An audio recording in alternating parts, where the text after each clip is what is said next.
Adding the Streamlabs Chatbot to your Twitch stream is like bringing in a fun sidekick who keeps your chat lively and interactive.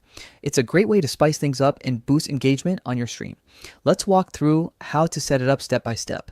Step 1, download the chatbot.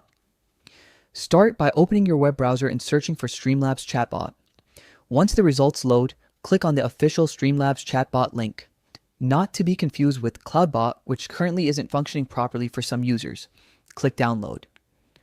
Now, and once the file is downloaded, go ahead and install it. Just follow the installation steps, accept the agreement, wait for the setup to complete, and then click Finish. Step 2. Launch the chatbot and log in. Once installed, open the Streamlabs chatbot.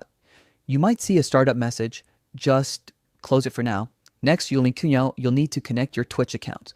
First, log in using your bot account, then log in with your Twitch streamer account. If you're not logged in yet, click Generate Token for both accounts and it'll guide you through the login process. Once logged in, click Connect for both accounts. You'll also want to hit Sync to Tip page so everything is properly linked up. After that, you can close the login window. Step 3, create chat commands. Now, for the fun part, setting up custom commands.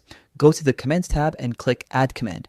For example, to create a YouTube command, type something like !YouTube as the command name, and for the response, enter something like please. Subscribe to my YouTube channel, click submit. And you can add more commands in the same way.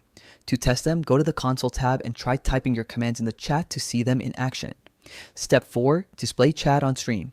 To show your chat on your stream, open Streamlabs and click the 3 dots next to your chat window, then select Pop Out Chat. Copy the URL that appears. Next, open your layout editor in Streamlabs, scroll down to find the website widget and add it to your layout.